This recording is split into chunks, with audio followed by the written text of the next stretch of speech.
안녕하세요.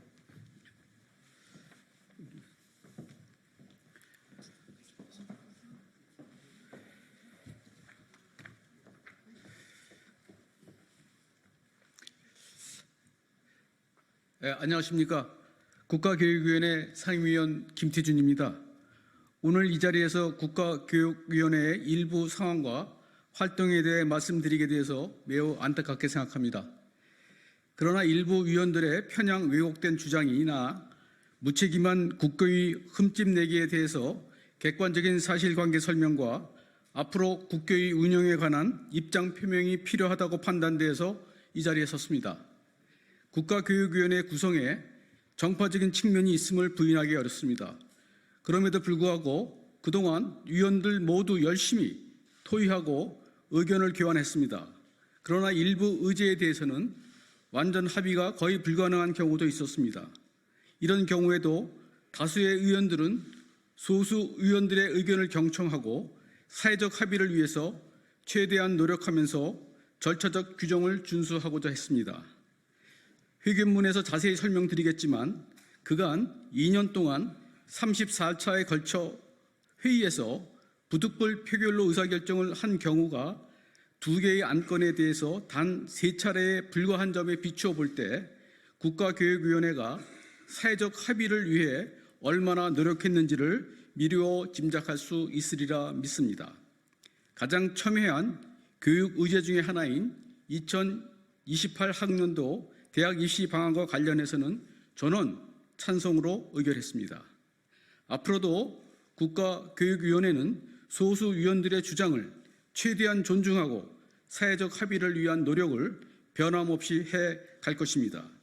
일부 소수 위원들이 본인의 의견이나 주장이 받아들이지 않으면 사회적 합의 과정을 거치지 않았다고 주장하면서 회의장을 퇴장하는 일이 더 이상 벌어지지 않기를 기대합니다. 감사합니다. 그러면 저희가 오늘 여기 계신 위원들을 소개해 드리겠습니다. 먼저 김건 위원이십니다. 그 다음에 연치현 위원이십니다. 그 다음에 강혜련 위원이십니다. 그러면 회견문을 김건 위원께서 발표해 주시겠습니다.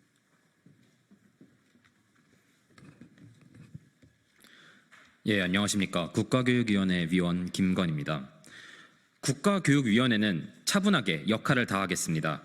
국가교육위원회는 지난 2021년 국가교육위원회 설치 및 운영에 관한 법률이 만들어지면서 2022년 9월 첫 출범하였습니다.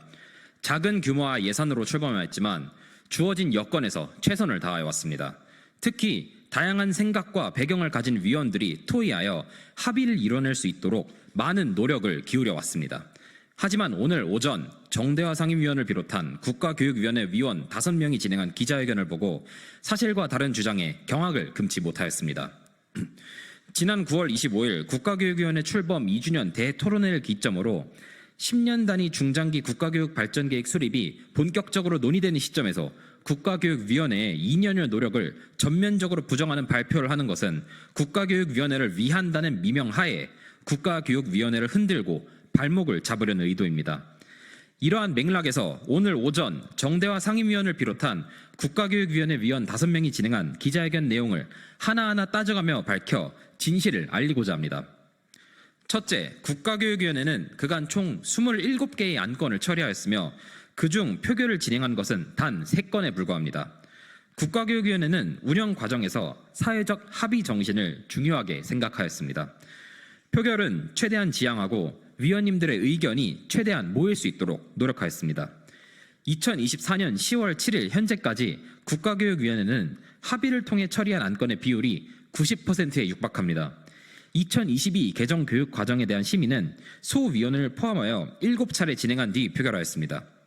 학생들의 신체활동 강화 관련 논의는 5개월에 걸쳐 6차례 진행하였고 이 과정에서 당시 국가교육위원회 위원 중 한 명이었던 조희연 전 서울시 교육감이 전원 합의가 어려운 상황이므로 표결로 진행하자고 제안한 바 있습니다. 특히 많은 국민들께서 관심을 가지고 계셨던 2028 대입제도 개편안의 경우 7차례 논의를 진행하였으며 서로 이견을 조율하여 표결 없이 합의를 통해 수정 의결을 한 바 있습니다. 따라서 표결을 강행한다거나 한두 차례 의견을 들은 뒤 이견을 묵살했다는 것은 사실이 아니며 그는 정치적 공격에 불과합니다. 둘째, 위원장 독단으로 운영할 수 있는 체제가 아닙니다. 국가교육위원회는 주례 회의를 개최하여 내부적으로 주요 일정과 계획을 공유하고 있으며 위원장과 여야에서 추천한 상임위원이 참여하는 상임회의에서 국가교육위원회 운영과 관련한 주요 사안을 매주 논의합니다. 국가교육위원회의 심의, 의결이 필요한 전문위원회 구성뿐만 아니라 법령상 위원장의 권한인 특별위원회 구성도 두 상임위원회 추천을 받아 균형을 맞춰 위촉하는 등 의논을 거쳐 기관을 운영하고 있습니다. 이에 위원장의 독단으로 국가교육위원회를 운영했다는 것은 사실이 아닙니다. 셋째, 폭넓은 소통과 의견 수렴을 진행해 왔습니다. 사회적 합의를 위해 소통과 의견 수렴 과정은 너무나 당연한 사항일 것입니다. 국가교육위원회는 그간 8번의 토론회, 국민 500명으로 구성된 국민참여위원회 의견 수렴, 국민 5,000명 대상 교육 현안 인식조사, 현장 소통 간담회 및 교육 관계자 간담회 등을 실시해 왔습니다. 특히 지난 9월 25일 토론회에서는 중장기 국가교육 발전 계획의 뼈대가 되는 교육 비전과 목표, 주요 방안 안을 제안하고 의견을 수렴한 바 있습니다. 향후에도 지속적으로 소통과 의견 수렴을 진행할 계획입니다. 국가교육위원회는 미완성된 사안, 논의 중인 사항이 무분별하게 공개되어 발생할 수 있는 사회적 혼란을 예방하고자 충분하게 내부적으로 숙고되고 검토된 사항을 순차적으로 공개하고자 노력하였습니다. 하지만 최근에 자문기구 중 하나인 중장기 국가교육발전 전문위원회의 논의 내용이 언론에 보도됨으로써 학생, 학부모, 현장의 선생님들이 많이 혼란스러워하고 계신 상황입니다. 논의 과정 중에 있는 내용이고 특히나 자문기구의 자문 의견임을 알면서도 이 자료를 유출한 것은 국가교육위원회를 흔들고자 하는 의도가 아닌지 의심할 수밖에 없습니다. 넷째, 국가교육위원회와 교육부는 역할이 다릅니다. 들러리 역할을 했다는 주장은 국가교육위원회에 대한 모독입니다. 중앙행정기관인 교육부가 있음에도 국가교육위원회를 신설한 것은 각 기관의 기능과 역할에 충실하면서 협력을 잘 해나가라는 취지일 것입니다.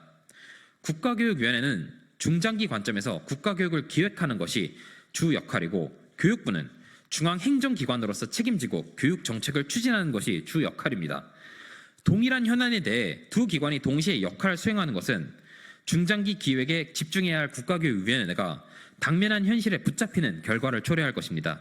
이에 글로컬 대학 지정, 의대생 진원 등 현안은 이를 담당하는 교육부의 역할에 맡기고 국가교육위원회는 10년 단위의 교육정책 방향과 과제를 설정하는 데 역량을 집중해야 합니다.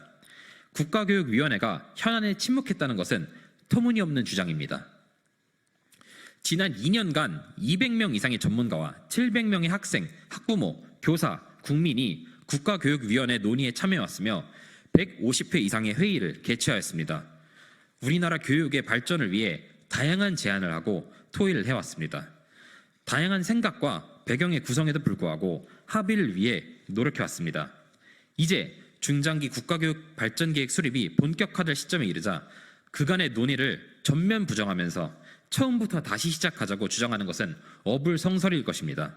이는 사명감을 가지고 열심히 의견을 제시해온 모든 참여자의 노력을 전면적으로 부정하는 있을 수 없는 억지 주장입니다.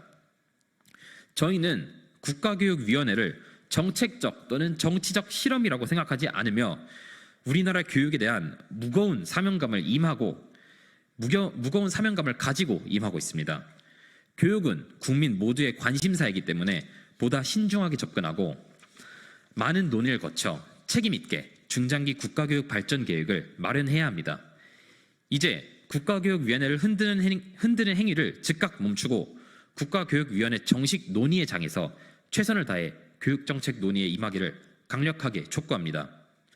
2024년 10월 7일 국가교육위원회 상임위원 김태준, 위원 강혜련, 위원 김건, 위원 김주성, 위원 남성희, 위원 연취현, 위원 홍원화. 감사합니다.